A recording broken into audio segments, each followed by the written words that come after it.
kí wa ẹ jọ̀ọ́ ẹ bá share program ẹ jọ̀ọ́ ẹ bá gbọ́ lé love and like button ẹ bá gbọ́ lé love and like button ẹ bá gbọ́ lé love and like button ẹ jọ̀ọ́ ọ̀nà míì látúgbà jáde kọ́lọ́run ṣàánú wa ẹ bá gbọ́ lé love and like button mọ́ kí wá ń gbé akálẹ́ níbikíbi tẹ́ bá ti láǹfààní tẹ́ bá ti ń wò mí lénìí ọjọ́ kìíní oṣù kìíní ọdún 2024 mo kí gbogbo ọmọ Yorùbá pátá ọjọ́ kìíní oṣù òdìyẹ mo kí wa níbikíbi tí àǹfààní bá wà fún tẹ́ bá ti ń gbóhùn mi mo kọ́mọdé mo kágbà mo kóyún inú mo káṣẹ́ ẹ̀dí wípé a kú dédé àkókò yìí a kú ìgbìyànjú a kú ọdún tuntun bó o ní lọ́dún lọ́dọ̀ tí yín bẹ́ẹ̀ lórílẹ̀‐èdè Nàìjíríà bó tẹ̀ wọlé jẹ́ wípé ọ̀pọ̀lọpọ̀ ọdún yìí rí bá kankan lọ́hún ṣàánú wa pẹ̀lú bí a ṣe ń yinmọ lórílẹ̀‐èdè yìí o torí kò rọrùn ká má parọ́ fúnra wa kò rọrùn ṣùgbọ́n a dúpẹ́ wípé Ọlọ́run dá wa sí ó kà wá yẹ ó jẹ́ ká wà láàárín àwọn àlàyé ọkàn ó jẹ́ ká wà láàárín àwọn tí wọ́n tún máa gbégbá ọpẹ́ nínú ọdún tuntun ọpẹ́ ló yẹ ká máa dú fọba àláwòrábí ọba tí kò jẹ́ kí wọ́n dúró ìṣẹ́jú kan lórí ẹnikẹ́ni wa adúpẹ́ bíbélì nínú gbogbo ká máa dúpẹ́ ni mọ̀dàmọ́ pé bẹ́ẹ̀ náà ló ṣe máa wí nínú ìwé mímọ́ alukuran bẹ́ẹ̀ náà nínú ìwé àwọn baba ńlá baba wa ìyẹn tìbílẹ̀ nínú gbogbo ká máa dúpẹ́ ni a dẹ̀ máa dúpẹ́ ni torí wípé ògbólógbòó ọdún ni ọdún 2023 àfi tá a bá kàn fẹ́ parọ́ tanra wa jẹ ọ̀pọ̀lọpọ̀ ìjì ló jà ṣé ti cashless policy ní ká sọ ni àbí ìgbà tí wọ́n dìbò wọ́n ń gbà yẹn mélòó ni a fẹ́ kà lẹ́yìn adépèlé ṣùgbọ́n Ọlọ́run tí ò jẹ́ kí ìjì yẹn kó gbé mi àti yín lọ àwọn tí wọ́n bá lọ àfi yọ̀ wọ́n o àfi ń gbé orúkọ Ọlọ́run ọba ga ni gbogbo ẹni tí ẹ̀rẹ̀ ń bẹ lókè òkun lágbára Ọlọ́run wọn ò ní gbókun yín wọn ò ní gbé tẹ́lẹ̀ ọkọ̀ wọn ò ní gbé tẹ́lẹ̀ ọkọ̀ tá a bá ń dárúkọ ọkọ̀ ẹlòmíràn ní ṣé wọ́n fi ọkọ̀ tó fi gbé wáyé láti ilé ìbò ni aeroplane ti ń fò lókè ọkọ̀ lòun náà àti ọkọ̀ kékeré àtọkọ̀ ńlá àtọkọ̀ orí ilẹ̀ àti torí omi àti tòfurufú wọn ò ní fi tẹ́ ẹnikẹ́ni wálé wípé ọ̀hún ló kú sí lágbára Ọlọ́run á kéré oko á kò délé láṣẹ ọba mi Èdùmàrè mo kí wa lọ́tùn mo kí wa lósì mo kọ́mọdé mo kágbà mo kí gbogbo ẹ̀yin olólùfẹ́ mi pátá mo dúpẹ́ gidi gan fún àtìlẹ́yìn ní 2023 o gbogbo ẹ̀yin tí ẹ nífẹ̀ẹ́ mi tọkàntọkàn tí ẹ nígbà níṣẹ́ yìí mọ́lẹ̀ àwa dúró tí ẹ tó ń lólùfẹ́ rẹ làwa jẹ́ èmi náà ni ọmọ yín tí ẹ fẹ́ fún rẹ tó ń náà fẹ́ yín fáyọ̀ àkàndá Elédùmarè tó ṣe bá bínú gbà kankan ẹni bá mi bínú ó kàn tanra ẹ̀ jẹ́ ni ẹni bá ní kinní kan lòun kù tóun ó ṣe omi tàdà sádìẹ̀ lára ni kò lè má díẹ̀ lára lọ́rọ́ tí a wàláì kò sí bí ẹ bá ṣe lè gbé ìgbésẹ̀ yẹn tó kò sí nǹkan tí ẹ máa ṣe fún èmi àtàwọn olólùfẹ́ mi tí wọ́n fẹ́ mi dọ́kàn nítorí kò sí bí a ṣe máa wà ńlá yìí a máa rí àwọn tó ń fẹ́ràn wa dénú dédì dé gbogbo ara adúpẹ́ lọ́wọ́ gbogbo yín o ẹ ṣé gan o iná ò ní tán lọ́wọ́ yín o mi tí wàá rí ẹ̀bùn ọdún mi o ẹ jẹ́ n fi kinní yẹn bẹ̀ ẹ bá mi fẹ̀bùn ọdún mi bẹ̀ ó yá ṣojú fi síbẹ̀ ok òun ló ti hàn lójú ẹ̀rọ ayélujára àbí báwo lẹ ṣe ń pè é ìkéde pàtàkì tí mo mú wá fún wa lénìí àjọ máa gbọ́ ìkéde yẹn ni ẹ bá mi share program yìí ẹ tẹ love and like kó má tún gbé program yìí lọ ẹ bá mi tẹ love and like gbogbo ẹni tẹ́ ń kí mi happy new year mo kí ẹ ṣé gan ẹ kú ọdún ẹ̀yin tẹ́ bá wà lókè òkun ẹ kú ọdún ẹ kú ìyèdùn àwọn tá a jọ ń bẹ ní Nàìjíríà bó o ní ọdún àyàbò fún wa kò ní ya kọ o ẹ̀kọ́ lọ́run ṣàánú aláàárọ̀ ọjọ́ tèmi torí ó lékè nkà ó lékè nkà ààrẹ Bọ́lá Ahmed Tinubu ebi ń pa àwọn ènìyàn o bẹ́ẹ̀ bá ti gbọ́ òun ni kẹ́ máa gbọ́ báyìí o àwọn speech tẹ́kàn fi síta lé ní kò jẹ́ ọmọ Yorùbá o ẹ kàn sọ wípé ẹ feel pains wa jáde kẹ́ pín ráìsì bóyá bí àpò kankan kẹ́ gbé fóníkálùkù bó ṣe ráìsì àpò kankan màálù kankan àbí mo ní màálù adìẹ kankan bówó yóò bá lè ká màálù adìẹ kankan kẹ́ pín fóníkálùkù wàhálà kò pọ̀ ju bàbá ebi ń pa àwọn ènìyàn o kò jù bẹ́ẹ̀ lọ ìkéde tí mo mú wá fún alẹ́ ni ẹ mọ̀ wípé nínú ìrìn àjò yìí ohun tó da ohun làwa gbé lọ́wọ́ ohun tá a bá dẹ̀ rí gẹ́gẹ́ bí ohun tó yẹ kí ọmọ Yorùbá gbọ́ a máa mú wá sí ìta gbangba kí etí kó má bàa dí sí ọwọ́ láti ẹnu bàbá wa the emeritus the leaders of our movement, the oracle of our time. Ìyẹn bàbá wa Professor Banji Akintoye. Wọ́n fi ọ̀rọ̀ ránṣẹ́ sí àwọn ọmọ Yorùbá lénìí. Adẹ̀ máa farabalẹ̀ láti gbọ́ ọ̀rọ̀ yẹn láti ẹnu bàbá. Ẹ bá mi share fídíò yìí ẹ jọ̀ọ́, so that àwọn èèyàn lè mọ ìdí àti ìtumọ̀ tí a fi jìjàǹgbara.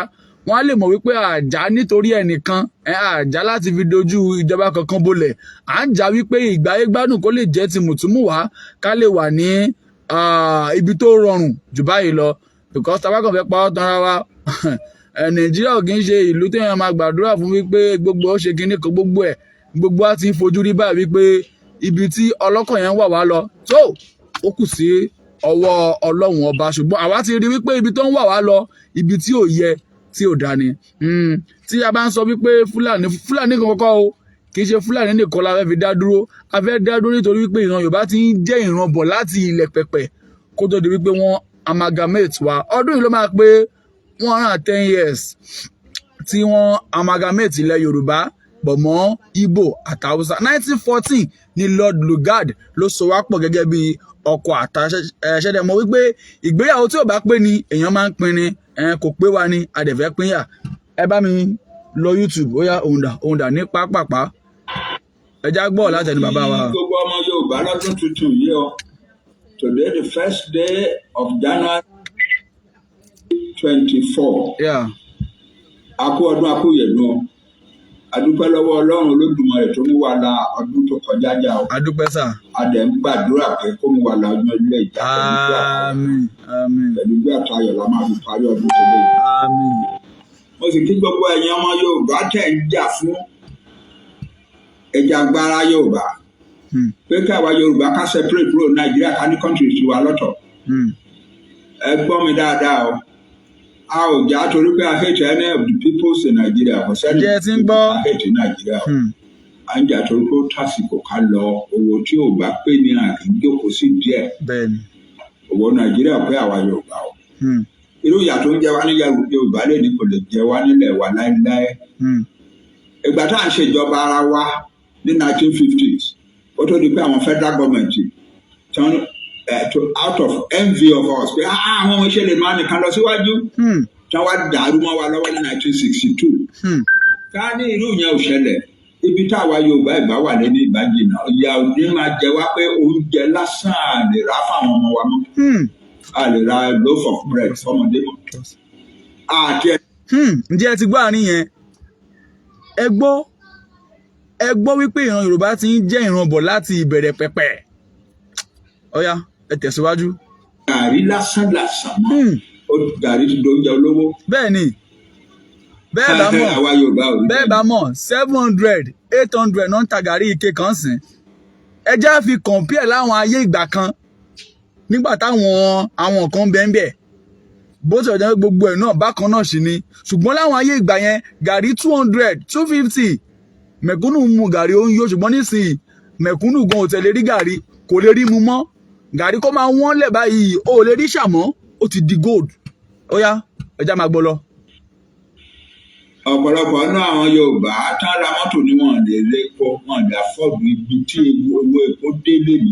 Àwọn tó ní generator náà máa fi generator ṣe small business, wọn lè lépo sí generator. Bẹ́ẹ̀ni. Generator àgbélẹ̀, business àgbélẹ̀. No, we can't continue like that. That's not our destiny. The destiny of the Yoruba people is to live in plenty, and we have the ability to create wealth, to create prosperous societies. And that's what we want to do in our own country, separate from Nigeria. Ẹ bá share video yìí sáwọn mọ̀lẹ́bí. I repeat, sẹ́ni kankan tá à ń bínú sí ọ̀pọ̀lọpọ̀ náà àwọn tá a fi sílẹ̀ ní Nàìjíríà ni wọ́n máa jẹ́ ọ̀rẹ́ wa láéláé o. We are going to have peaceful, friendly neighbors. We will never have hostile neighbors. Ṣùgbọ́n our country is in trouble in Nigeria and we must run away with it. Àwọn èèyàn wá ń jìyà, hundreds of thousands of our educated young people are fleeing the country. And the number is not getting fewer, it's getting more and more. Some are going to the desert, the Mediterranean, perishing, many of them perishing there. Àwọn tó lọ abroad tán lọ wọn yẹn ọ̀pọ̀lọpọ̀ ní wọn adúpẹ́ lọ́wọ́ Ọlọ́run wọ́n rí ṣe bẹ́ẹ̀ tí wọ́n gbádùn bẹ́ẹ̀, but ọ̀pọ̀lọpọ̀ ní gbádùn bẹ́ẹ̀ náà, because some of them go as illegal immigrants wọ́n gbọ́dọ̀ máa sá pamọ́ káàkiri.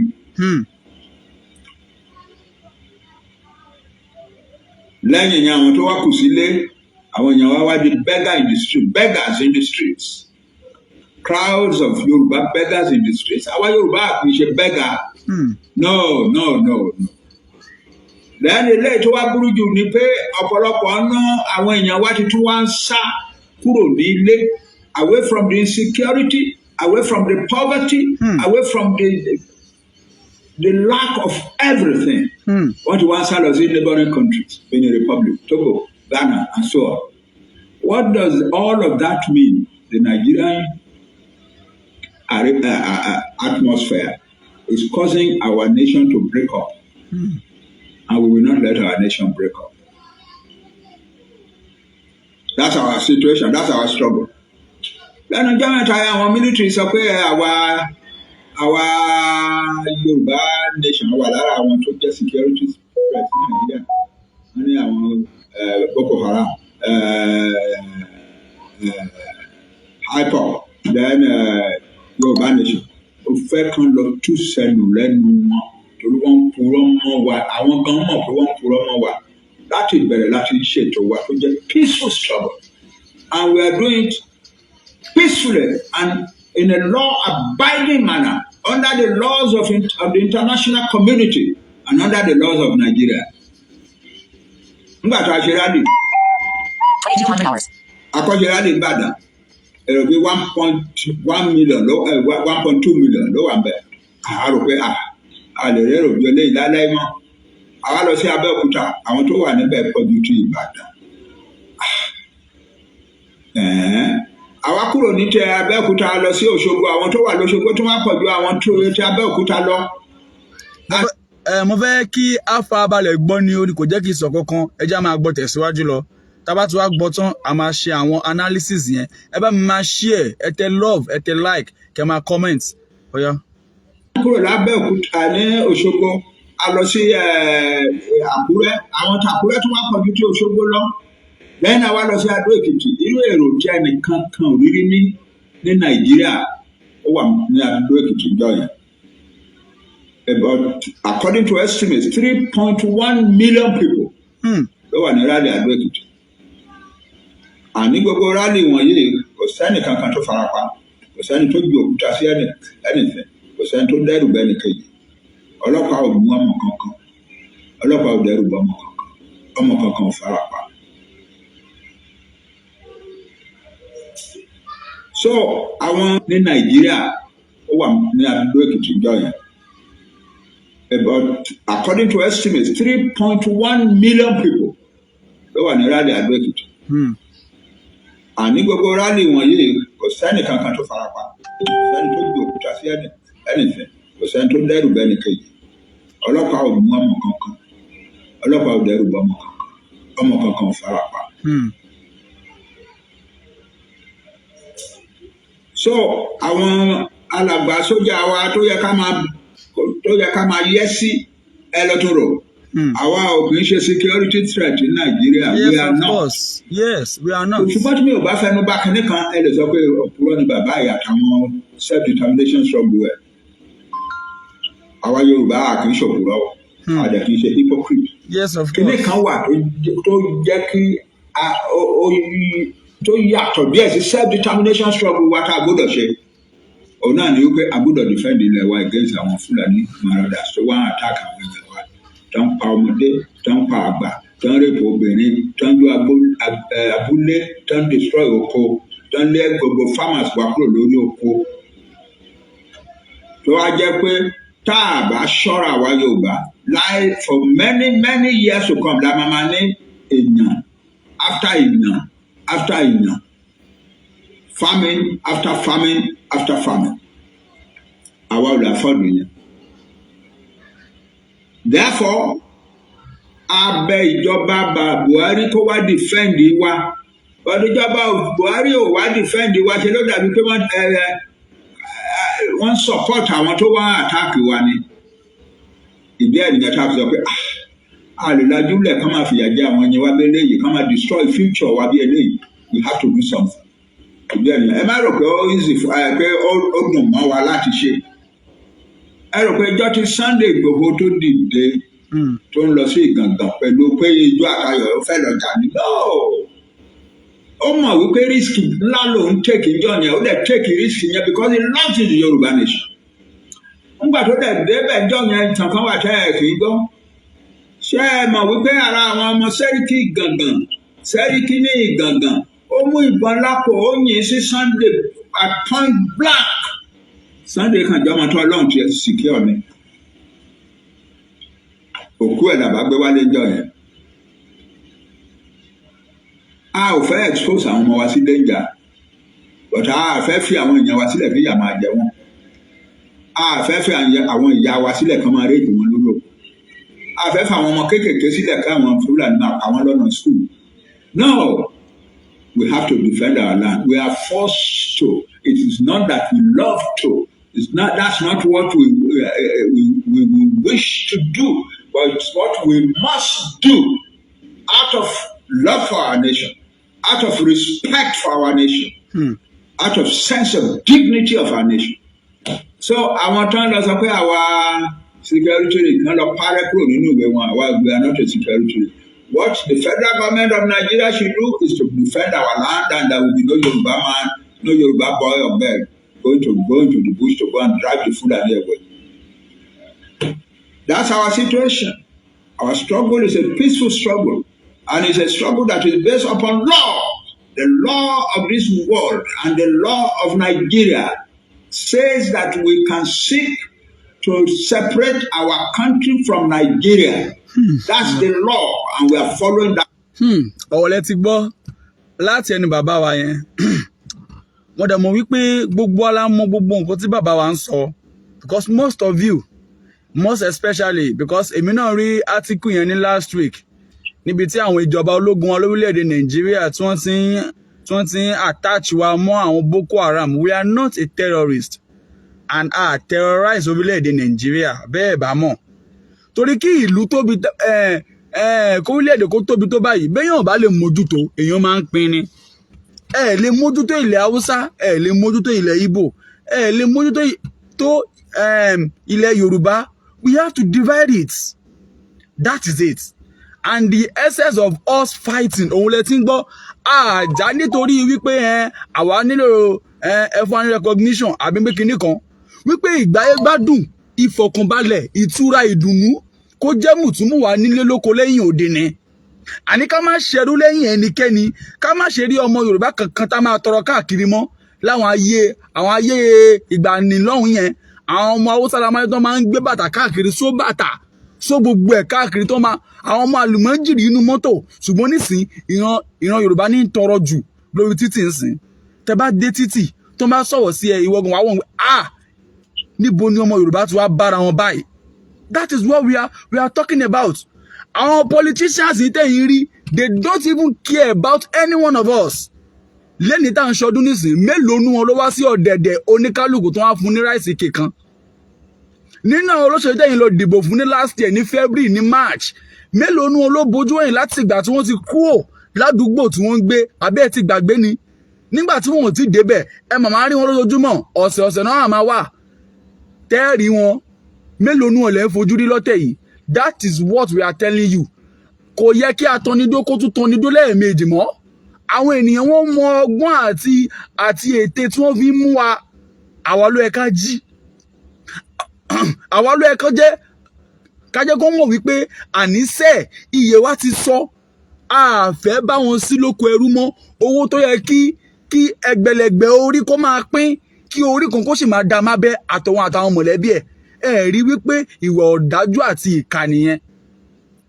Ẹ rí wípé ìwà ọ̀dájú àti ìkà, ìwà àìní ìkà sí ọmọlàkejì, òun ni ọ̀pọ̀lọpọ̀ àwọn tẹ́yìn gẹ́gẹ́ bí olóṣèlú, òun lọ́pọ̀lọpọ̀ wọn wù. Don't see them as a messenger to you to deliver something good. They have nothing to offer you.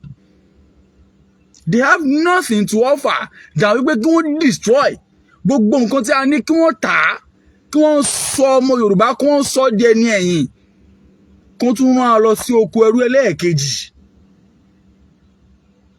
A ti ń lọ ní oko ẹrú díẹ̀díẹ̀ bàbá tí ìwọ̀bẹ̀ tán. torí wípé àwọn Haúsá mélòó lẹ rí tí wọ́n jáde tí wọ́n ṣe fídíò wípé ebi ń pa àwọn mélòó ní àwọn Fúlàní lẹ rí tí wọ́n jáde tí wọ́n ṣe fídíò wípé ebi ń pa àwọn ìyà ń jẹ àwọn nílùú táwọn wà lọ́hùn wọ́n ń tọ́jú àwọn ènìyàn wọn ní pàṣípàṣẹ ṣùgbọ́n àwọn tí wọn ò rí tí yín rò ẹ sì ń sáré tẹ̀lé wọn lẹ́yìn ẹ̀ ń sá kàbàkàbà èló náà fẹ́ fún yín tí ò ní tán ìrẹsì agolo kan agolo méjì fọ́dún mẹ́rin ẹ̀ẹ́dẹ̀ jìyà tó pọ̀ tẹ́ bá gba 4,000 naira can that survive you for 4 years? If you get gba 400,000 ṣó lè survive yín fún 4 years owó tí wọ́n pín fún yín gbà yẹn ǹjẹ́ ṣó sì ṣẹ́kù lọ́wọ́ oníkálukú yín lénìí? That is what we are talking about. Ohun tí bàbá Afọlábánjí Akíntóyè tí wọ́n pariwo lé lórí nìyẹn ni pé àníṣe àwọn pípù yìí wọn ò ní ọ̀kan tí wọ́n fẹ́ ọ́fà yín bàbá wa tí wọ́n jẹ́ leader ìyẹn bàbá Afọlábánjí Akíntóyè he was once a senator in this country ní Èkìtì tí wọ́n lọ fún senator àwọn náà rí gbígbà àkílódé àwọn ò fẹ́ bá wọn sí ní agbọn wípé a máa fìyà jẹ ọmọ Yorùbá àìmọye àwọn tí wọ́n ti lọ visit wọn tí wọ́n ti lọ gbé ìdẹ́gbẹ̀ǹgbẹ̀ owó lọ ká bàbá yẹn mọ́lé but ó ní pé àníṣe òun ò lè ta ìran tòun bẹ́ẹ̀ náà ni olóyè Adéyẹmọ Ìgbòho ṣá tẹ́ bá ń sọ̀rọ̀ ẹ̀gàn ẹ mọ ibi tẹ́ ẹ máa sọ sí àwa tí a súnmọ́ wọn ta mọ̀ wọ́n tọ́lọ́run fún wa ní àǹfààní láti máa bá wọn sọ̀rọ̀ láti máa bá wọn ṣàwọn ìpàdé lẹ́ẹ̀kankan a mọ̀ wípé wọ́n ń ṣiṣẹ́ gidi lábẹ́lẹ̀ ẹ̀yin náà mọ̀ nǹkan tó gbé wa ṣubú ní 2022 2023 we must not repeat it again. We must not repeat it.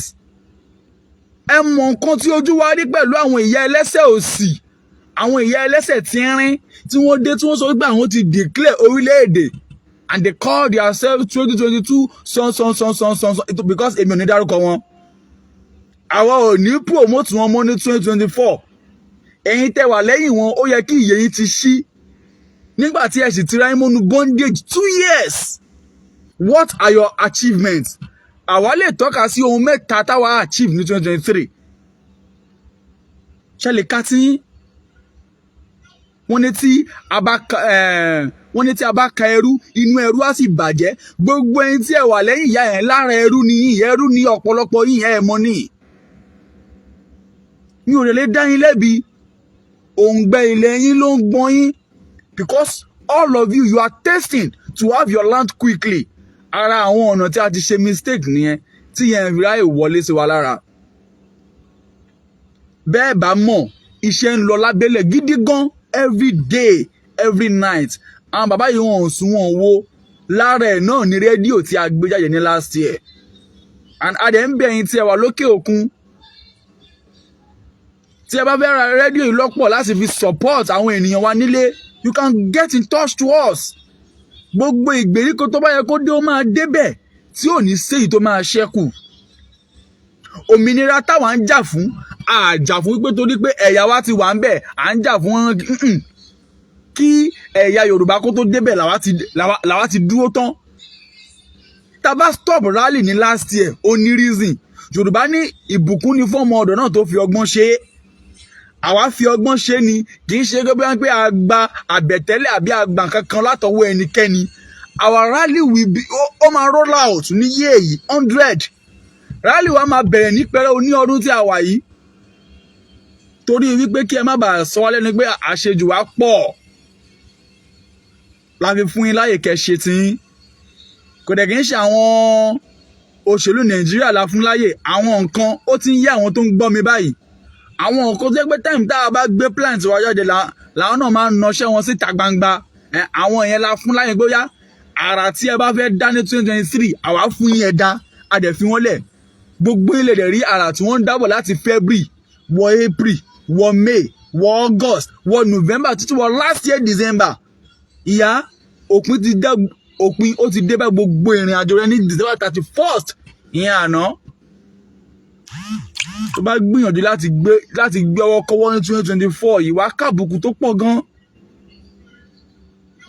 tó pọ̀ gan torí ẹ̀yin lẹ rìn wáìn gbogbo ìrìn àjò yìí ẹ̀yin lẹ rìn wáìn ẹ̀ ẹ̀yin lẹ jẹ́ kí achievement àwọn nǹkan tí a ní lọ́kàn lọ́pọ̀ torí àwọn nǹkan tó wà lọ́kàn àwọn bàbá wa ó pọ̀ ju gbogbo ìtàn rí yìí lọ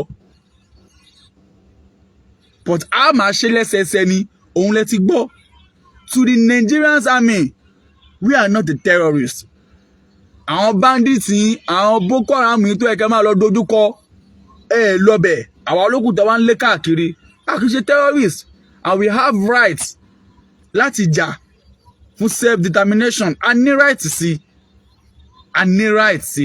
and kò dẹ̀ sí ọkọ̀ tó lè dí lọ́wọ́ our movement still continue ó yẹ kí ojú máa ti ẹ̀yin Nigerians ó yẹ kí ojú máa ti ilé kankan ìlú wo ló ń deny right ọmọlú ẹ̀ why are you doing this for we the citizen of this country ẹ̀ ń gba tax yín náà a ní ohun tẹ́ ń ṣe àfẹ́mọ́ kò wù wá mọ́ ìgbéyàwó tẹ́ tì wá sí ní àpàpàǹdodo kò wù wá mọ́ is it compulsory ibi téèyàn bá wù wọ́n ibi tí kò bá wùyàn mọ́ èèyàn máa ń tẹ̀sọ̀ mọ́rìn á tẹ̀síwájú ni lára ẹ̀ làwọn ìgbésẹ̀ táwa ń gbé báyìí a new year new system new year new protocol new year new things lẹ́yìn máa rí àwọn kan tí a bá máa ṣe ẹ̀ẹ̀kọ̀ọ̀kan lẹ́yìn máa rí ń ta ẹ̀yin tẹ́ bá ti ní rédíò ẹ lọ get rédíò yẹn because most of our informations will be on Yoruba Nation Radio gadget ẹ ti wà káàkiri ẹ̀yin tẹ́ bá ń bẹ ní Èkìtì ẹ kàn sí bàbá mi lẹ́kìtì mọ̀ ń bọ̀ ń bẹ̀ má sì fún wa ní breakdown ẹ ní kọ́kọ́ ṣe ìdúpẹ́ yìí lọ́wọ́ gbogbo àwa tí a dúró tán àwọn lẹ ti gbọ́ láti ẹnu bàbá wa lẹ́ẹ̀kan sí ẹjá tún gbọ́ díẹ̀ sí kó tó di pé a máa wọnú part 2 ẹjá gbọ́ díẹ̀ sí ó yá. mo kí gbogbo yín o àkó ọdún bá wa láyọ̀ o ọdún ti bá wa láyọ̀ tìjú àtayọ̀ la máa fi parí ẹ̀ o. àṣẹ.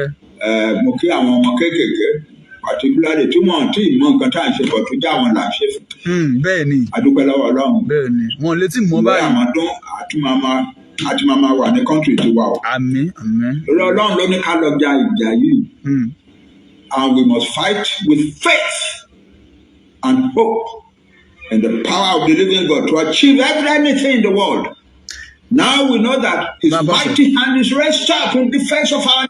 Tẹ́ ẹ bá mọ age bàbá tó ń sọ pẹ̀lú passion àti action yìí this man wọ́n máa pé 89 lọ́dún tá a wà yìí tó bá jẹ́ wípé ohun tá à ń ṣe kò ní ìtumọ̀ ni ó yẹ kí wọ́n ti lọ sinmi pé àwọn ti dàgbà kí ló tún kù bọ̀ wọ́n rí ní ìrí wípé àníṣe ilẹ̀ Yorùbá ò gbọdọ̀ bàjẹ́ lójú mi ìdí nìyẹn tí a fi ń sọ fún ẹ̀yin bàbá wa ẹ̀yin ọba wa ní ilẹ̀ Yorùbá mo ṣe kábíyèsí forí adé mo yíká ọ̀tún mo yí tòsí o àrọ́bà fi lọ́ba ń pa èmi ò ní rọ́bà fín ṣùgbọ́n ẹ̀yin ọba ẹ má rìnra yín fín níwájú àwọn olóṣèlú ẹ má tẹra yín lẹ̀ níwájú àwọn olóṣèlú ohun táwa ń jà fún ni pé kí àpọ́nlé àti iyì ti yín kó padà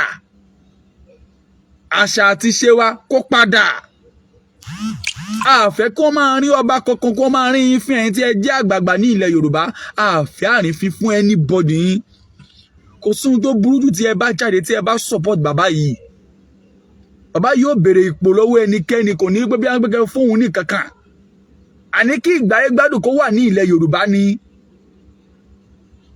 kí ayé kó da kó dùn fún mùtúmùwà nílé lóko lẹ́yìn òde ẹ wo àwọn olówó yín ní ilẹ̀ Yorùbá ẹ wo àwọn ọlọ́rọ̀ yín àìmọye àwọn tó jẹ́ wípé God kábíyèsí Olódùmarè àwọn tó yẹ kí wọ́n máa ran ọmọ Yorùbá lọ́wọ́ ọ̀pọ̀lọpọ̀ ló ti sá dànù ni wọn ò lè ṣe àwọn tó yẹ kó wáyé láti òkè òkun torí insecurity of this country ààbò tó péye kò tó ààbò tó péye ò sí insecurity economic crisis gbogbo ẹni kò jẹ́ kí ọ̀pọ̀lọpọ̀ àwọn ènìyàn tó yẹ kó wálé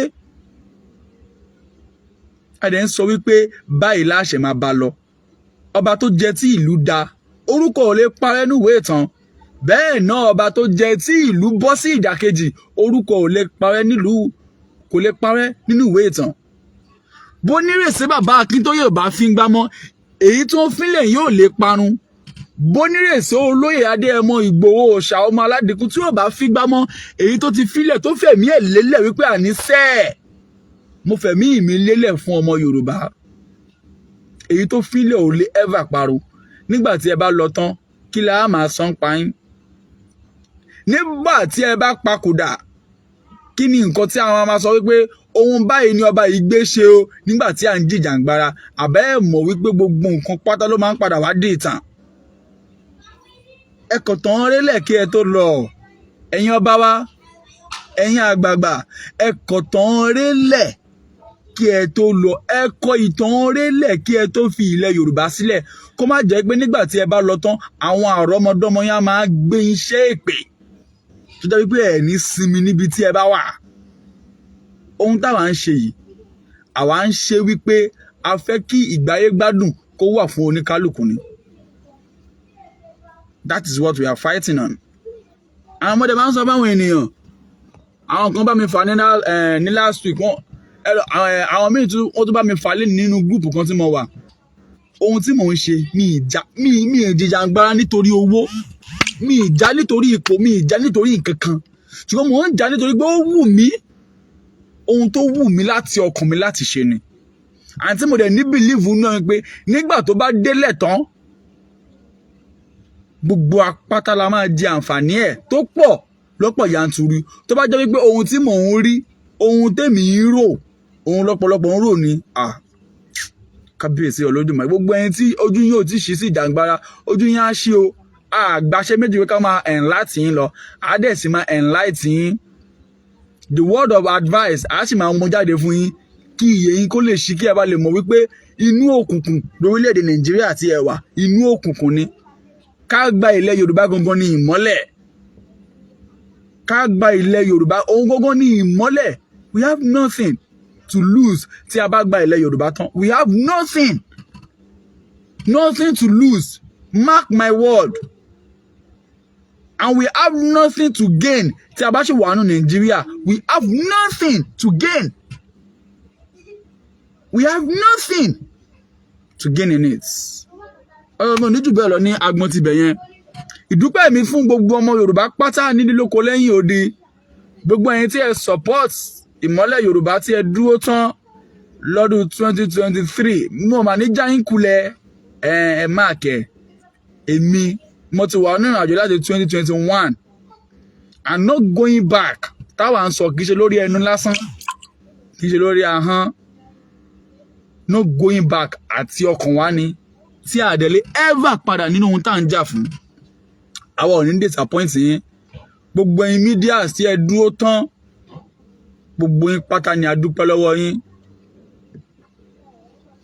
gbogbo ẹ̀yin tí ẹ jẹ́ igi lẹ́yìn ọgbà mi nínú ìrìn àjò yìí gbogbo yín pátá ni a dúpẹ́ lọ́wọ́ yín gbogbo ẹ̀yin tí ẹ ń support gbogbo group ìmọ́lẹ̀ Yorùbá pátá because èmi nìkan kọ́ ni mò ń jẹ́ ìmọ́lẹ̀ Yorùbá àpọ̀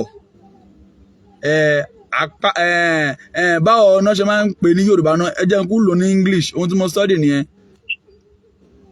in group we are in group a combination of ìmọ́lẹ̀ Yorùbá is a group being with special people I'm talking about people living with disability àwọn tí wọ́n ní ìpèníjà àwọn ni wọ́n jẹ́ ìmọ́lẹ̀ lára wọn òun lèmi ń ṣojú fún èmi ń ṣojú fún gbogbo àwọn tí wọ́n ní ìpèníjà tí wọ́n bẹ lórí ìkànnì ìmọ́lẹ̀ Yorùbá we have our platform in which we are there tàdé ní wọn across the states a ní wọn lẹ́kìtì ìmọ́lẹ̀ Yorùbá ń bẹ lẹ́kìtì tàdé ní coordinator ń bẹ wọ́n bẹ lọ́ṣun state ta ní coordinator ń bẹ wọ́n bẹ ní Lagos state ta ní coordinator ń bẹ wọ́n bẹ ní Ogun state ta ní coordinator ń bẹ wọ́n bẹ lọ́yọ̀ state ta ní coordinator ń bẹ wọ́n bẹ ní Ọ̀ṣun state wọ́n bẹ ní Èkìtì wọ́n bẹ l'Ondo wọ́n bẹ ní Kwara wọ́n bẹ ní Kogi we have them. àpéjọpọ̀ ìkànnì tó jẹ́ àwọn tí wọ́n ní ìpèníjà mélòó wá ní ẹ̀yin tẹ́ ẹ̀ ní ìpèníjà tí ẹ̀ wá lè wá join movement can't you see that is a big challenge to you because àwọn tí wọ́n ní ìpèníjà wọ́n ní interest tabadẹ sọ Yorùbá nation inú wọn máa ń dùn sí because àwọn náà mọ̀ wípé we have nothing can benefit lórílẹ̀‐èdè Nàìjíríà yìí àfi tabakọ̀ fẹ́ parọ́ fúnra lókù kò sí kankan tí anybody benefit àìmọye àwọn míì tó jẹ́ wípé èmi báyìí ní irú ọjọ́ ìní on the ones ni èmi àti bọ́ sọ́jà láti máa tọrọ káàkiri kì í ṣe gẹ́gẹ́ bí wọ́n gbówó wọn. The country we are living is not fitted. The country we are living is not giving them what they want. Imagine your micro is not giving them what we want. Ẹlòmíì lé ní ìbáyìí bí lè ní ìṣe mọ́ yìí ó ti wà nínú ọjà ń ti ń tọrọ káàkiri bí a ṣe bó ṣe máa jẹ bó ṣe máa mu. Ẹlòmíì á wọlé ní next week kì í ṣe ẹlòmíì àti last month ló ti ń sáré káàkiri bó school ó ṣe pé bó ilé rẹ̀ ó ṣe pé bí ó ṣe róúnjẹ jẹ. That is how people living with disability are living in shit hole country called Nigeria. In 419 country called Nigeria. In the fraudulent country called Nigeria. Gbogbo ẹni tẹ́ ń wò mí tí ẹ ṣe ní believe nínú Nigeria. Ǹjẹ́ ṣé bẹ́ẹ̀ ni wọ́n ṣe ń treat àwọn people living with disability in abroad that you are? Ẹ̀yin tẹ́ ẹ̀ sí ní Nigeria but ẹ jẹ́ ọmọ Nigeria tẹ́ ń support àwọn tí wọ́n jẹ́ àwọn olóṣèlú. Ṣé bẹ́ẹ̀ ni wọ́n ṣe ń treat àwọn tí wọ́n ní ìpèníjà? So the people living with disability where you are, is that how they are treating them? It's just a question. It's just a question. Most of them wọ́n lé nísìn ẹlòmíì tí ó bá níbi tó ń lọ yóò jókòó sílé ìyá ẹ̀ àbílẹ̀ bàbá ẹ̀ ni ó rí o kò rí o kò kán ó jẹ́ o kò jẹ́ o aṣá máa lọ́nu mọ́lẹ̀ ni kìdẹ́ ń ṣe pé bí wọ́n gbé inú wọn dùn sí but they don't have choice. They don't have choice. And àwọn olóṣèlú tí ẹ̀dẹ̀ rí àwọn tó ń politicians wọn ò pity any one of them. They don't pity us. They don't. Wàhálà tí bá ní máa fún yín láwọn testimony tó máa ń tẹ̀ mí lọ́wọ́ èmi kàn máa sọ fún wọn ni you don't need these people need wọn nígbà tí ẹ bá lọ lé wọn tí wọ́n tún máa tì í dànù tí wọ́n tún máa tear gas. Is that done? Kò dẹ̀ kí ń ṣẹjọ́ wọn àtijọ́ àti mú un bá káàkiri. Ọ̀pọ̀lọpọ̀ ni ó jáde láti ìdílé àtàpátá dìde. The meaning of àtàpátá dìde ni wípé their parents have nothing to offer and they have nothing to give them. Àwọn ò ní choice. They have to go out and beg. That is the country we are. That is the country operating tí ń ṣe orílẹ̀-èdè Nàìjíríà. Mo dúpẹ́ lọ́wọ́ gbogbo ẹni tí ẹ̀ ń support gbogbo ìkànnì ìmọ́lẹ̀ Yorùbá pátá nílé lóko lájò lẹ́yìn odi. A dúpẹ́ iná ò ní tán lọ́wọ́ yín lágbára Ọlọ́run. Àbùjí ni tolókun àbùjí ni tọlọ́sà níbi tí ẹ ti mú kò ní tán bẹ́ẹ̀. A dúpẹ́ lọ́wọ́ gbogbo ẹ̀yin tẹ́ ń tì wá lẹ́yìn. Gbogbo ẹ̀yin tí ẹ dúró tán wípé àníṣe ìrìn àjò Yorùbá nation àjọrin pọ̀ ni. We appreciate every one of you in general. Personally mo dúpẹ́ lọ́wọ́ gbogbo orí tí wọ́n nífẹ̀ẹ́ mi lórí ìkànnì ìmọ́lẹ̀ Yorùbá. Gbogbo ẹni tí ẹ bá mi share fídíò mi nígbàkigbà tí bá jáde ọwọ́ tí ẹ fi ń share ọwọ́ yẹn ò ní kán lágbára Ọlọ́run. Etí tí ẹ fi ń gbọ́ kò ní di ojú tí ẹ fi ń wò kò ní fọ́. Ẹ̀yin tí ẹ nífẹ̀ẹ́ mi dọ́kàn lẹ́yìn pé tí bá ti tan kámẹ́rà báyìí ọmọ yẹn tó ti jáde ẹja lọ gbọ́ ohun tó fẹ́ wí. A dúpẹ́ o àmọ́ lóore o mélòó làwa lè sọ mélòó làwa lè wé àìmọye àwọn tí wọ́n mú èdè pè jù wá lọ ṣùgbọ́n ìfẹ́ wa tọ́lọ́run fi sí lọ́kàn ẹ sì dúró tì wá Ọlọ́run ni wá paná ìfẹ́ yẹn. Ẹ̀mí ìjọni lójú wípé èmi náà ti tó tán kò ní wọnú àwa náà àìní jọra wa lójú. Gbogbo ẹni tí ẹ ń support wa mo kí ẹ̀yin ìyá mi alálùbáríkà ṣẹ́rí àwọn ìyá kan ń bẹ nínú àjò jẹ́ pé wọn ò kí ń fẹ́ ká dárúkọ wọn. Mi ò rírú ẹ̀ rí wọ́n ní Táíwò má dárúkọ mi o. I don't need it. Tẹ bá ṣàkíyèsí lọ́jọ́ kan mò ń ṣe prógámù bí mò ń dárúkọ ìyá mi kan bí yìí. No. Mi ò kì í ṣe oore ṣe kárí. Àwọn ìyá alálùbáríkà nìyẹn mo dúpẹ́ lọ́wọ́ yín o. Ọlọ́run ọba mọ̀ yín. Ọlọ́run á bá mi dúpẹ́ lọ́wọ́ yín ju bó ti yẹ lọ. Thank you so much. I appreciate every one of you. Gbogbo ẹ̀yin bàbá mi pátá tí ẹ nífẹ̀ẹ́ mi. Àìmọye wa ní ìmọ́lẹ̀ Yorùbá mo like rẹ. Continue with your work. Ẹ̀yin lẹ ń motivate wa. Ẹ̀yin lẹ ń jẹ́ ká mọ̀ wípé ohun tá à ń ṣe àṣe lásán. Because bẹ́ẹ̀ bá ń ṣe nǹkan báyìí ẹlòmíà kan jáde kí ló ń ṣe gan-an. A dúpẹ́ lọ́wọ́ gbogbo ẹ̀yin tí ẹ nífẹ̀ẹ́ wa. Last year a lọ sí ìlú Kútọ́nù wọ́n fún wa àgbà award mi bẹ́ẹ̀ ń school lọ́hùn. N bá fi hàn yín fẹ́yìn tẹ́ bá ṣe ń wò mí fúngbà àkọ́kọ́. My award is there. Àǹkọ̀dẹ̀ síbi tá a bá dé àìmọye ní last month a lọ sí mọ̀tẹ́lẹ̀ àwọn ènìyàn mi torí wọ́n ní ìmọ́lẹ̀ o ní láti tẹ̀lé wa o à ń lọ sí ìlú Tápà a dẹ̀ débẹ̀ from Ọ̀yọ́ a lọ sí ìlú Tápà kúkú gbọ́ lẹ́nu mi rí a lọ Tápà a lọ ṣèpàdé kò dẹ̀ ṣọkọ̀ lágbé lọ ọ̀kadà lágbé lọ yes that is what we call wípé nífẹ̀ẹ́ sóhun tó bá ń ṣe nígbà tá a débẹ̀ mo ṣe ìmọ́lẹ̀ ọmọkùnrin rẹ̀ jagun labí mo ní èmi náà ni mi jù báyìí lọ a dúpẹ́ pé a débẹ̀ wọ́n tún fìfẹ́ yẹn wọ́n tún fi hàn sí wa akóńbẹ́ yẹn a tún lọ sí Ẹdẹ ní last month níbi tí ìyàwó bàbá mi olóyè Adéyẹmọ Ìgbòho ṣá ibi tí wọ́n ti ń ṣe ẹjọ́ fún ìyàwó wọn a tún débẹ̀ à ń wọlé báyìí ìmọ́lẹ̀ àwa náà kọ ọ̀rọ̀ wọn bá ní ìfẹ́ tí ẹ ní ni adúpẹ́ wípé ẹ mọ rírì ohun tá à ń ṣe adúpẹ́ pẹ́ òkun àwa dúpẹ́ o àwa ò ní yabara mú oore jẹ torí pé ohun téèyàn máa ń ṣe tó máa ní pé kú iṣẹ́ ó yẹ kẹ́ni ẹ̀gán mọ̀ pé ibi tó wà yìí ibi tó yẹ kó wà ní àìmọye àwọn tí wọ́n ń ṣiṣẹ́ fáwọn olóṣèlú tí wọ́n ò recognize wọ́n dá wọn mọ̀ wọ́n kàn ṣiṣẹ́ àṣekúdórógbó iṣẹ́ àṣetì èmi mo dẹ̀ ní ṣiṣẹ́ mi ní ṣàṣedànù nílé ayé mi torí mi ò campaign fún olóṣèlú kankan rí mi ìdẹ̀ lè ṣe I don't need their money because owó tí wọ́n ń ná owó gbogbo wa ni I don't need their money orí live program mo ti ń sọ I don't need their money I don't need it òkèlè gbígbẹ pẹ̀lú ìfọ̀kànbalẹ̀ ó sàn ju wàrà tó máa ní wàhálà àti ìdààmú inú lọ nígbà tẹ́ bá gbé owó tó ń ti ṣépè sí tẹ́ bá gbé wọn pé ká máa ná ń bẹ̀ tá a bá ná wípé àwa gbàgbé ohun tá à ń ṣe léni wípé nítorí owó àfọ̀gó ohun tá à ń jà fún àwọn ọmọ tá a bá bí ń kọ́ ṣé wọn ò ní bá ń lẹ̀ ní kí la máa tanra fún owó tẹ̀yìn bá gbà lórí ìjàngbara tẹ́ bá ń jà fún ó máa tán nígbà tó bá tán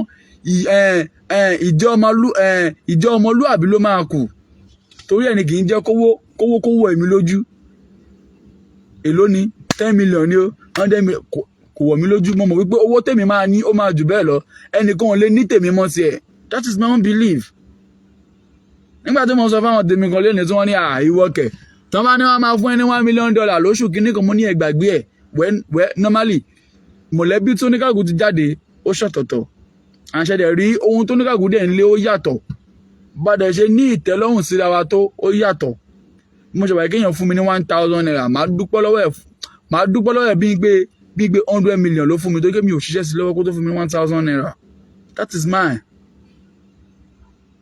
kí dẹ̀ rí 500 naira ó tẹ́ mi lọ́rùn kí n ná pẹ̀lú ìfọ̀kànbalẹ̀ ojú kí wá rí 500 million kí wá máa ná pẹ̀lú wàhálà àti ìdààmú àtìpé lọ àbẹ́ mọ̀ wípé owó èpè ni owó tẹ bá gbà lọ́wọ́ àwọn olóṣèlú owó èpè ni owó tí ò lè bá yín dalẹ́ ni ẹ lè gbà lẹ́ni kó máa dán láàárọ̀ báyìí kó kan lọ́sàn-án kó kò lálẹ́ kí wá ní kókó ohun téèyàn wá ń gbà láàárọ̀ tó ń dán tó wá tí ìkorò wá ń ba lọ́sàn-án àtàlẹ́ ara wọn tá à ń sọ fún yín nìyẹn ẹ gbà lẹ́ni ẹ ní ìfọ̀kànbalẹ̀ ẹ ná láàárọ̀ ọ̀sán báwo lọ́sàn ṣe máa rí àwọn ọmọ tẹ bá bí ń kọ́ ohun tẹ bá gbà ṣe ọ̀bẹ wọ́n ṣe máa bá wọn ní bá ń lẹ̀ torí wípé ohun tó yẹ kẹ́ ṣe lójú ọjọ́ ẹ̀ ṣe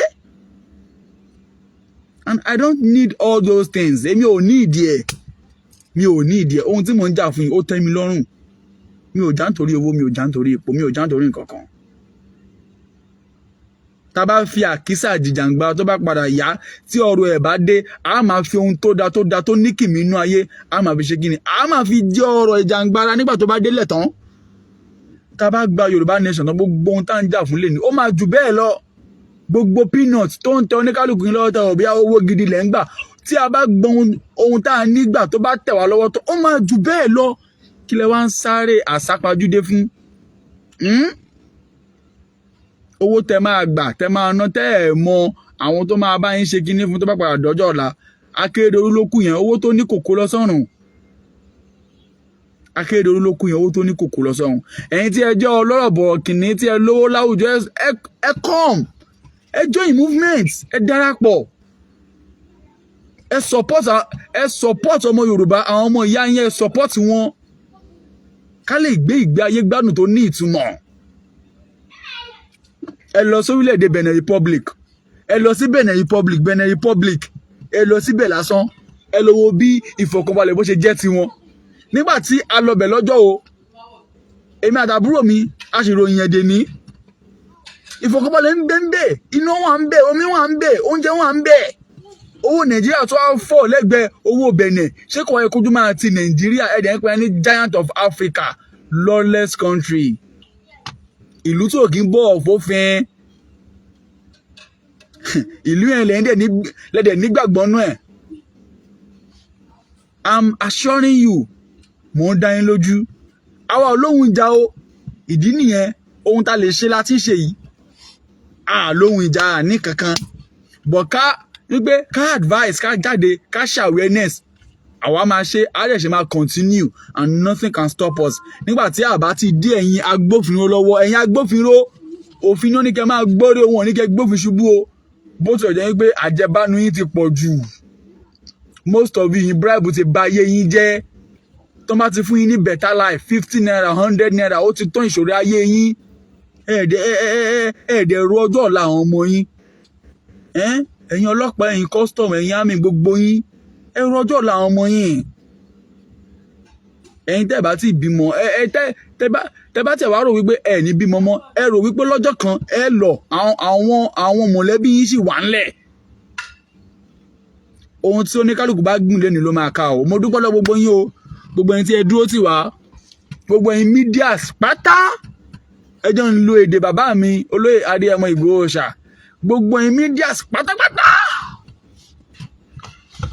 bí bàbá mi ṣe máa ń sọ̀rọ̀ ní ẹgbà tó wà níbẹ̀ ni ṣùgbọ́n nísìnyí tẹ́ bá gbọ́n wọn nísìnyí tí gbọ́n wọn olóyè lọ́dún yìí ẹ gbọ́ ẹ má wọrí àwọn ọ̀gá mi mọ̀ pé bàbá ṣì máa kí wa fọ́dún bàbá máa kí wa fọ́dún bàbá ṣì máa kí wa fọ́dún ohun bàbá mi ti yàtọ̀ ó ti yàtọ̀ ju ti tẹ́lẹ̀ lọ ìfọ̀kànbalẹ̀ wà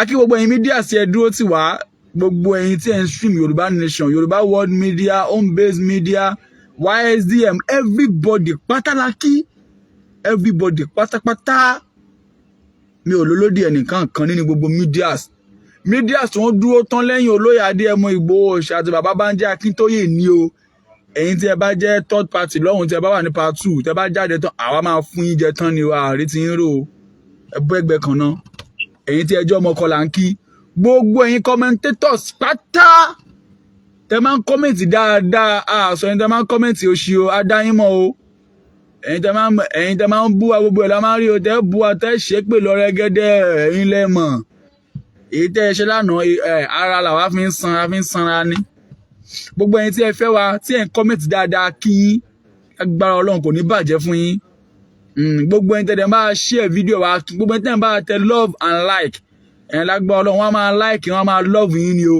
gbogbo ẹ̀yin tẹ̀dẹ̀ ń tẹ sad sórí fídíò wa wọ́n máa sad yín ni o ẹ máa rí sadness ni o gbogbo ẹ̀yin tẹ̀dẹ̀ ń tẹ angry wọ́n máa bínú sí níbikíbi tí ẹ bá dé ni o gbogbo ẹ̀yin tẹ̀dẹ̀ ń tẹ love and like níbikíbi tí ẹ bá dé níbikíbi tí ẹ bá fi ẹsẹ̀ yín tẹ̀ wọ́n máa love yín wọ́n máa like yín ni wọ́n máa nífẹ̀ẹ́ yín ni láti bí dókè òkun wọ́n máa nífẹ̀ẹ́ yín pa ni agbára Ọlọ́run mo kí gbogbo yín o mo kí gbogbo apáta wá bá mi play orin kan ká máa fi yẹn sign out gbogbo apáta ni mo kí o ẹ ṣé gan o ẹ kú support wa ní 2023 ẹ ṣé gan adúpẹ́ lọ́wọ́ yín o bá mi lọ sínú files bá mi search wá rí orin kan tí mo title ní.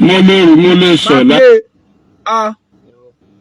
wà rí orin kan tí mo title ní Sunday Igboho akọni wà rí tó bá jẹ Sunday Igboho yóò ti gbé wa gbogbo ìpátá ni a kí nílé lóko lájò lẹ́yìn òdi gbogbo ìpátá ni a kí ẹ ṣé gan ẹ kú ìfẹ́ mo á fi kíkẹ́ náà fi kí bàbá mi lẹ́ẹ̀kan sí àmọ́ ọgbọ́n gbọ́dọ̀ kí bàbá yẹn ìrọ̀ má ti pilẹ̀ níṣòro mo kí olóyè Adéyẹmọ Ìgbòho ṣá bàbá dáadáa bàbá gidi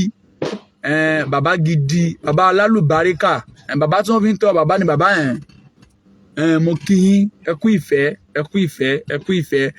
ẹ kú ìfọmọ ènìyàn ṣe ẹ kú àlàjá ọdún a ṣe púpọ̀ mo wá kí bàbá mi bàbá Bánjí Akíntóyè lẹ́ẹ̀kan sí bàbá dáadáa bàbá alálùbáríkà mo kí bẹ́ẹ̀ náà ni mo kí màmá mi Chief Mrs Adérọ́pò Adéyẹmọ yẹn aya bàbá mi nìyẹn ìyá Adámi mo kí màmá mi Chief Mrs Tóyọ̀sí Adéyẹmọ ìyá Ayọ̀mídé ìyá Adámi gbogbo yín pátá ni a kí ní Germany ní Canada a kí yín ẹ kú ìtọ́jú bàbá wa ẹ máa bá a ní ata sí wọn lẹ́nu ó ṣe kókó ó ṣe pàtàkì à ń rọ́wọ́ tọ́jú yín à ń rí rárá bàbá. Thank you so much, God bless you, we appreciate every one of you tí ẹ dúró tì wá ní 2023 a dẹ̀ ń promise yín à ń jẹ́ kí ẹ mọ̀ lẹ́ni wípé we will never disappoint you. Kí tó lọ yes kí má bàa gbàgbé yes ìsọ̀yé sọmi jí gbogbo ẹni tí ẹ bá nílò rédíò Yorùbá Nation lẹ́kìtì ní Èkìtì kété ẹ kàn sí bàbá mi lẹ́kìtì ẹ kàn sí wọn tẹ́ bá kàn sí wọn bó ṣe máa dé ọ̀dọ̀ yín ìrọ̀rùn ni ìrọ̀rùn ló bá dé ìrọ̀rùn àgbẹ̀ ní Ondo ìyẹn Ondo Àkúrẹ́ ẹ kàn sí bàbá mi Ọmọlúkà the Great TV Ọmọlúkà the Great TV kíákíá ló máa dọ́dọ̀ yín ní ìpínlẹ̀ Èkó arómisálẹ̀gbẹ̀lẹ̀gbẹ̀ ẹ kàn sí bàbá mi Pastor Agboola Yonka Global àti bàbá mi ọmọọba Abíọ́dún ọmọọba the Great Chapel bẹ́ẹ̀ ni bọ́dà mi Àlùkà Yorùbá Nation Àfọ̀njá TV yes mo gbà ní Èkó ní Ogun State ẹ kàn sí bàbá mi Comrade Omeyo ìyẹn Yorùbá Foundation Ìṣọ̀kan Yorùbá Foundation Comrade Omeyo nìyẹn ẹ kàn sí bàbá mi Àáfà Yorùbá Lówùmí ní Ìjẹ̀bú ni bàbá mi wà ẹ kàn sí màmá mi Aláṣeyọrí ìyẹn ọmọ Básanjọ́ tẹ́lẹ̀ tí wọ́n ti wá di aláṣeyọrí ọmọ aláṣeyọrí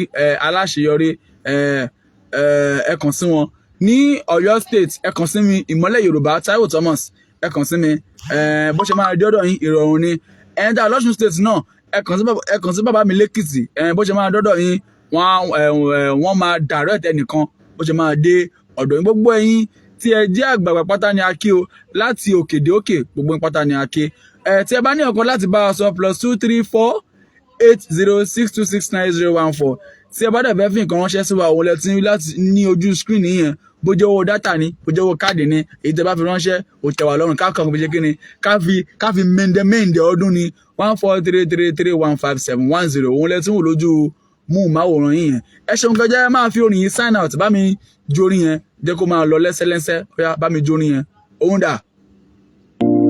Sunday ọmọdé yẹn mọ lákìkanjú kan tí mo mọ. eléyìí láti máa sign out lénìí. Ọlọ́run bẹ̀lẹ̀ yìí rẹ̀. adúgbòlẹ̀ gbogbo ẹni tí ẹ support wa ní 2023 thank you so ènìyàn much. bẹ̀lẹ̀ yìí rẹ̀. we love you we love you we love you we love you we love you. Sunday ọmọdé yẹn mọ lákìkanjú kan tí mo mọ.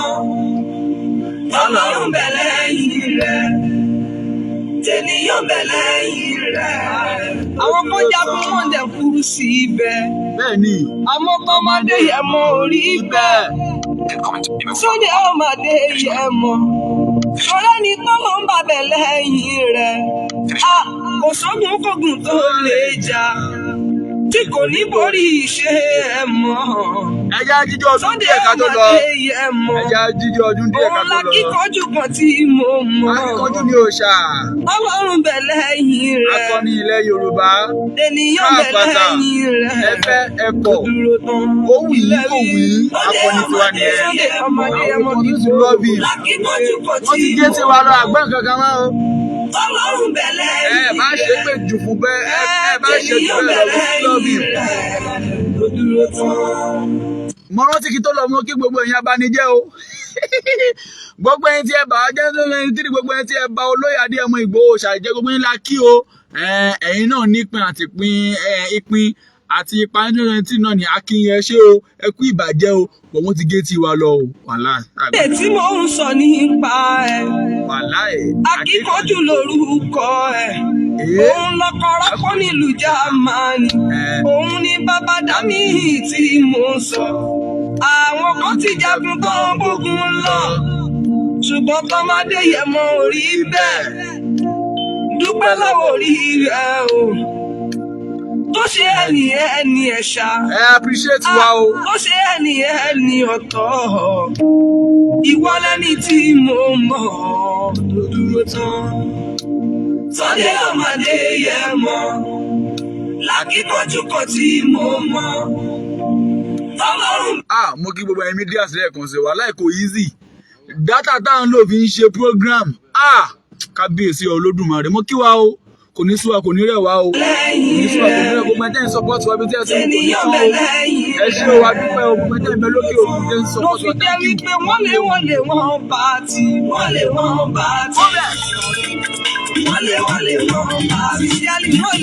bá ti. Wale Ìgbò ṣàyẹ̀ ló ní tẹ̀mí. Soro máa wọ̀ ẹni. Soro tí máa wọ̀ ẹni. Ó dé láti máa wọ̀ enemies gangan ni o. Orí pé o ti gbéra ẹ̀ nàjú. Olóyè Adéyẹmọ Ìgbòho ṣá ó gbéra tán ó ṣe kí ni ó kọjá bẹ́ẹ̀ ọmọ ológo 10G 50G òní bàbá yẹn ó pọ̀ ńlẹ̀.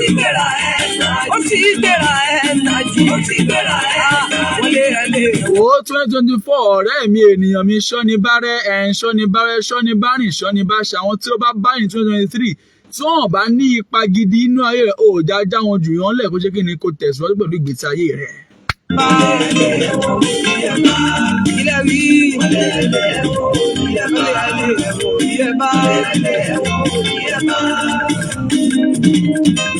Ani wọ́n bá ti. Ẹ̀bì mi jábọ̀ o. Wọ́n máa wọ̀ ẹ́ ní mi. Ẹlẹ́gùn kí ló ń ká yín lára ń sìn? Ẹ̀rùn ojúmọ́ MP mi àbí?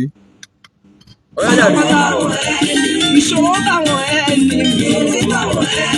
Ó ti dèrà ẹ̀ nàjì. Wọ́n lé ẹ̀wọ̀n òbí ẹ̀ bá.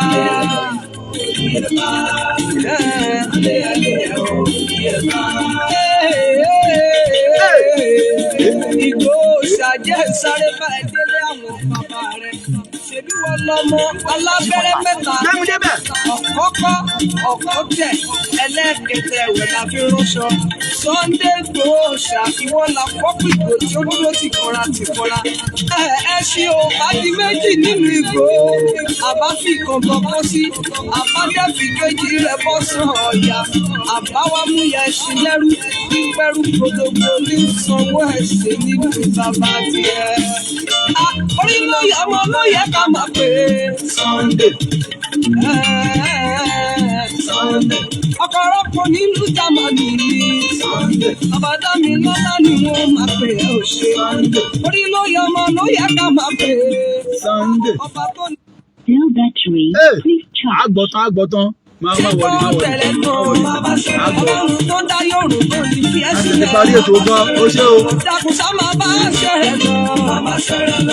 Ọmọ Sáwò ní kí àfiṣẹ́tì ẹ̀. Ó ṣe jáde. Ìmọ̀lẹ̀ Yorùbá pátápátá fún gbogbo àkọsílẹ̀. Bẹ́ẹ̀ni yóò dákun máa gbọ́ tẹ̀lẹ̀. Ó ṣé o ẹja máa fẹ́lẹ̀ sign out sí ọmọbìnrin ẹlẹ́nu pọ́yẹpọ̀ yẹn ti sọ ó ti ní low battery thank you God bless you. Táwọn Thomas mọ̀ ń jẹ́ Ìmọ́lẹ̀ Yorùbá +23480698014 tí ẹ bá ní ọ̀kan láti bá mi sọ lẹ́yìn ètò ẹ ṣé gan-an á délẹ̀ ìlérí láṣọ bá mi Èdùmàrè happy new year fẹ́yìntì ẹ̀rọ ọdún ṣe.